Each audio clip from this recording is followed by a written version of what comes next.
നമസ്കാരം, മലയാളത്തിലേക്ക് സ്വാഗതം.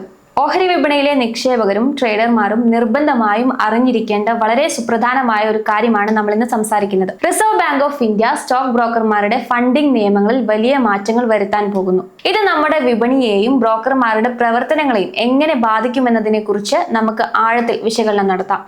സ്റ്റോക്ക് ബ്രോക്കർമാർക്ക് ബാങ്കുകൾ നൽകുന്ന ഫണ്ടിംഗിൽ കടുത്ത നിയന്ത്രണങ്ങളാണ് 2026 ഏപ്രിൽ 1 മുതൽ പ്രാബല്യത്തിൽ വരുന്നത്.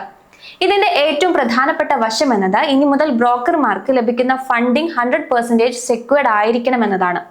അതായത് ബാങ്കിൽ നിന്ന് പണമോ ഗ്യാരണ്ടിയോ വേണമെങ്കിൽ അതിന് തുല്യമായ മൂല്യമുള്ള ഈട് അഥവാ കൊളാട്രൽ ബ്രോക്കർമാർ നൽകിയിരിക്കണം. മുൻപ് നിലനിന്നിരുന്ന രീതി അനുസരിച്ച് ഒരു ബ്രോക്കർക്ക് 100 രൂപയുടെ ബാങ്ക് ഗ്യാരണ്ടി വേണമെങ്കിൽ അതിൽ 50 രൂപ മാത്രം ഫിക്സഡ് ഡെപ്പോസിറ്റായി നൽകിയാൽ മതിയായിരുന്നു. ബാക്കി 50 രൂപയ്ക്ക് പേഴ്സണൽ ഗ്യാരണ്ടിയോ കോർപ്പറേറ്റ് ഗ്യാരണ്ടിയോ മതിയാകുമായിരുന്നു.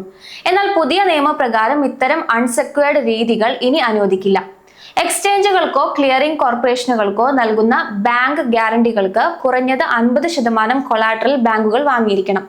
ഇതിൽ തന്നെ 25% നിർബന്ധമായും ക്യാഷ് രൂപത്തിലായിരിക്കണം. ഈടായി നൽകുന്ന ഓഹരികളുടെ മൂല്യത്തിൽ 40% ഹെയർകട്ട് ബാങ്കുകൾ ചുമത്തണം. അതായത് 100 രൂപയുടെ ഓഹരി നൽകിയാൽ 60 രൂപയുടെ മൂല്യം മാത്രമേ ബാങ്ക് കണക്കാക്കുകയുള്ളൂ. ബ്രോക്കർമാർ സ്വന്തം നിലയിൽ നടത്തുന്ന പ്രൊപ്രൈറ്ററി ട്രേഡിംഗിന് ബാങ്കുകൾ ഫണ്ട് നൽകുന്നത് നിരോധിച്ചിട്ടുണ്ട്. മാർക്കറ്റ് മേക്കിംഗ് പോലുള്ള ചില പ്രത്യേക കാര്യങ്ങൾക്ക് മാത്രമേ ഇതിൽ ഇളവുള്ളൂ. ബാങ്കുകൾ ഓഹരി വിപണിയിലേക്ക് നൽകുന്ന മൊത്തം വായ്പകൾക്ക് പരിധി നിശ്ചയിച്ചിട്ടുണ്ട്. ബാങ്കിന്റെ Tier 1 ക്യാപിറ്റലിന്റെ 40% വരെ മാത്രം ആകെ ഇത്തരത്തിൽ വായ്പ നൽകാൻ പാടുള്ളൂ. ഈ പുതിയ പരിഷ്കാരം വിപണിയിൽ ലിക്വിഡിറ്റി കുറയ്ക്കാൻ സാധ്യതയുണ്ട് എന്ന് തന്നെയാണ് വിദഗ്ധർ വിലയിരുത്തുന്നത്. ബ്രോക്കർമാരുടെ കൈവശം പണം കൂടുതൽ കെട്ടിക്കിടക്കേണ്ടി വരുന്നത് അവരുടെ പ്രവർത്തന ചിലവ് വർദ്ധിപ്പിക്കും. പ്രത്യേകിച്ച് ചെറുകിട ബ്രോക്കർമാർക്ക് ഇത് വലിയൊരു സാമ്പത്തിക ഭാരമായി മാറും. പ്രൊമോട്ടർ ഗ്യാരണ്ടി മാത്രം ഉപയോഗിച്ച് ബിസിനസ് വിപുലീകരിച്ചവർക്ക് ഇനി മുതൽ കൂടുതൽ പണം നേരിട്ട് വിപണിയിൽ ഇറക്കേണ്ടി വരും. നിക്ഷേപകർ എന്ന നിലയിൽ നമ്മൾ ശ്രദ്ധിക്കേണ്ടത് ബ്രോക്കർമാർക്ക് ചിലവ് കൂടുമ്പോൾ അത് സർവീസ് ചാർജുകളിലോ മറ്റോ പ്രതിഫലിക്കാൻ സാധ്യതയുണ്ടെന്നാണ്. എന്നിരുന്നാലും വിപണിയിലെ റിസ്ക് കുറയ്ക്കാനും കൂടുതൽ സുതാര്യത കൊണ്ടുവരാനും RBIയുടെ ഈ നീക്കം ദീർഘകാലാടിസ്ഥാനത്തിൽ സഹായിക്കും. ഈ നിയമങ്ങൾ കേവലം ബ്രോക്കർമാരെ മാത്രമല്ല ബാങ്കിംഗ് ഫൈനാൻഷ്യൽ മേഖലകളെയും മൊത്തത്തിൽ ബാധിക്കുന്ന ഒന്നാണ്. ഇതിന്റെ ആഘാതം പ്രധാനമായും താഴെ പറയുന്ന 3 വിഭാഗങ്ങളിലായിരിക്കും. ബ്രോക്കർമാരുടെ പ്രവർത്തന മൂലധനത്തിൽ വലിയൊരു ഭാഗം ഇനി ബാങ്കുകളിൽ കൊളാട്രലായി നൽകേണ്ടി വരും. ഇത് അവരുടെ ലാഭക്ഷമതയെ ബാധിച്ചേക്കാം. Angel one, ICICI securities, Motilal Oswal തുടങ്ങിയ പ്രമുഖ ബ്രോക്കിംഗ് സ്ഥാപനങ്ങൾക്ക് അവരുടെ ഫണ്ടിംഗ് ഘടന മാറ്റേണ്ടി വരും.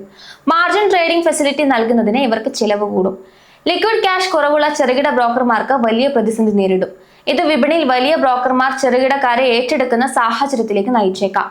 ബാങ്കുകൾക്ക് ഓഹരി വിപണിയിലുള്ള എക്സ്പോഷറിന് RBI പരിധി നിശ്ചയിച്ചിട്ടുണ്ട്. വിപണിയിലേക്ക് വലിയ തോതിൽ ഗ്യാരണ്ടികൾ നൽകുന്ന HDFC bank, ICICI bank, axis bank പോലുള്ള ബാങ്കുകൾക്ക് ഇനി കൂടുതൽ ശ്രദ്ധയോടെ വായ്പകൾ നൽകേണ്ടി വരും. ബാങ്കിന്റെ മൊത്തം Tier 1 ക്യാപിറ്റലിന് 40% എന്ന പരിധി കടുപ്പിക്കുന്നതോടെ ബാങ്കുകളുടെ വായ്പാ വളർച്ചയെ ഇത് നേരിയ തോതിൽ ബാധിച്ചേക്കാം. അതേസമയം പല പൊതുമേഖലാ ബാങ്കുകളും ബ്രോക്കർമാർക്ക് നൽകുന്ന വായ്പകളിൽ കുറവ് വരുത്താൻ സാധ്യതയുണ്ട്. ഇത് അവരുടെ അൺസെക്യൂർഡ് റിസ്ക് കുറയ്ക്കാൻ സഹായിക്കും. ഓഹരികൾ ഈട് നൽകി വായ്പ നൽകുന്ന ബിസിനസ് ചെയ്യുന്ന NBFCകൾക്ക് പുതിയ നിയമങ്ങൾ വെല്ലുവിളിയാകും. ബജാജ് ഫിനാൻസ്, L&T ഫിനാൻസ് തുടങ്ങിയ കമ്പനികളുടെ ഇത്തരം ലോൺ പോർട്ട്ഫോളിയോകളിൽ മാറ്റങ്ങൾ വന്നേക്കാം. എല്ലാ നിയന്ത്രണങ്ങളും വിപണിക്ക് മോശമല്ല. ഫണ്ടമെന്റലി ഈ നീക്കം വിപണിയെ ശക്തിപ്പെടുത്തും. കാരണം സിസ്റ്റമാറ്റിക് റിസ്ക് കുറയുന്നു. ബ്രോക്കർമാർ പാപ്പരാകാനുള്ള സാധ്യതയും ഇവിടെ കുറയുന്നുണ്ട്. ഇത് നിക്ഷേപകരുടെ പണത്തിന് കൂടുതൽ സുരക്ഷയും നൽകുന്നുണ്ട്.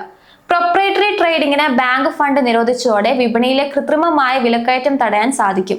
CDSL, NSDL കമ്പനികളെ സംബന്ധിച്ച് ബ്രോക്കർമാരുടെ പ്രവർത്തനം കൂടുതൽ നിയന്ത്രിതമാകുമ്പോൾ കൂടുതൽ നിക്ഷേപകർ നേരിട്ട് ഡിമാറ്റ് അക്കൗണ്ടുകളിലേക്ക് മാറുന്നത് ഈ ഡിപ്പോസിറ്ററി സ്ഥാപനങ്ങൾക്ക് ഗുണകരമാകും. Angel One, Motilal Oswal, IIFL securities, Geojit financial services, 5 Paisa capital, SMC global securities ഓഹരികൾ വരുന്ന സെഷനുകൾ ശ്രദ്ധിക്കാവുന്നതാണ്.